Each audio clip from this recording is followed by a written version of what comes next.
dan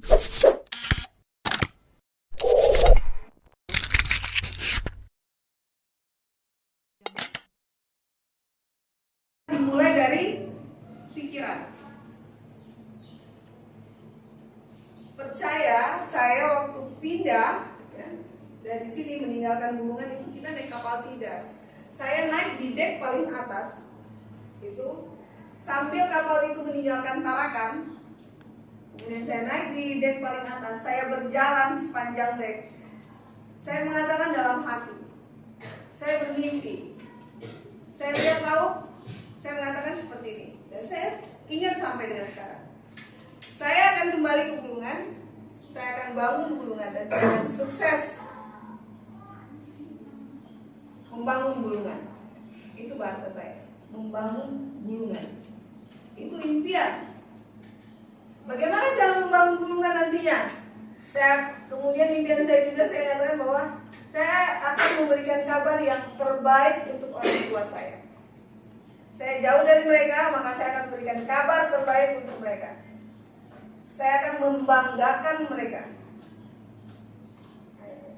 Sampai di sana, tahu saya tinggal di mana?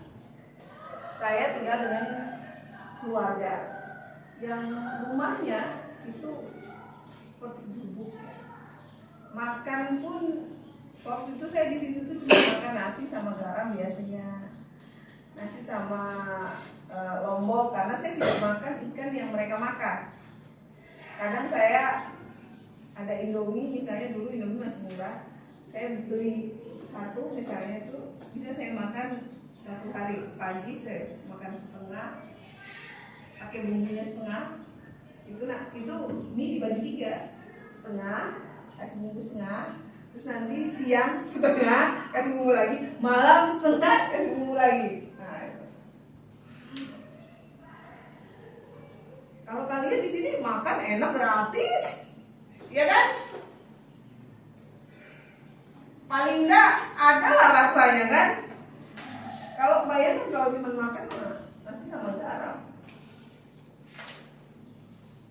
Dan saat itu kita harus bisa menata diri. SMP kelas 3 saya harus pintar, saya bilang, karena saya harus banggakan orang tua. Saya harus pintar, harus juara. Bagaimana caranya? Belajar. Bagaimana bisa belajar? Kalau sama dengan orang-orang belajarnya hanya pada saat di sekolah, maka hasilnya akan sama aja, biasa aja. Maka yang dilakukan adalah bangun sebelum orang bangun. Jadi bangun sebelum orang bangun, tidur setelah orang tidur. Tahu bahasanya gimana? Maksudnya, kalau orang biasanya bangun jam berapa? Kalian bangun di sini jam berapa? 4:30. Jam 5, pas sholat ya. Maka kalian bangun sebelum teman kalian bangun di sebelah. Apa yang harus dilakukan? Jam 4 itu minimal udah bangun. Apa yang dilakukan? Belajar. Bangun lebih cepat. Jadi jangan belajar dulu, sholat tahajud dulu, ya kan? Berdoa dulu, ya kan? Kemudian setelah itu ambil buku, baca. Belajar apa saja? Baca. Loh itu udah diajar di sekolah. Tidak apa-apa, kamu belajar sendiri. Baca. Kerjakan tugas. Kemudian waktunya ke masjid, mengaji dan sebagainya lakukan. Bagaimana proses mekanisme demokrasi itu melalui pemilu dan pemilihan atau kita kenal istilah umumnya pilkada? Lantas pertanyaannya, siapa yang menyelenggarakan pemilu itu sendiri? Jadi yang menyelenggarakan itu dinamakan penyelenggara pemilu. Penyelenggara pemilu itu siapa saja? Jadi penyelenggara pemilu itu ada 3 lembaga yang menyelenggarakan. Yang pertama itu adalah KPU, Komisi Pemilihan Umum. Jadi KPU ini bertugas sebagai pelaksana teknis yang menyelenggarakan terkait dengan proses pemilihan. Gampangnya, KPU itu panitianya.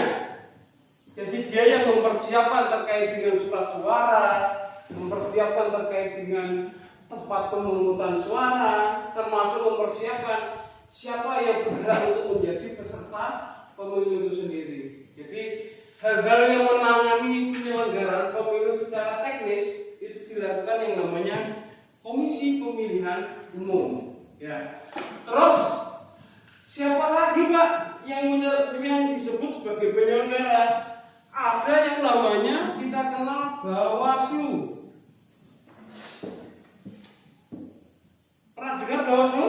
Nah, Apa Bawaslu itu? Ada yang pernah dengar Bawaslu itu tentang tugasnya apa? Belum ya. Jadi Bawaslu itu adalah penyelenggara pemilu yang punya kewenangan di dalam melakukan proses pengawasan pemilu. Jadi apa yang dilaksanakan pemilu dan peserta tadi, apakah sudah berjalan sesuai dengan aturan atau belum? Apakah ada pelanggaran-pelanggaran di dalam proses pemilihan itu?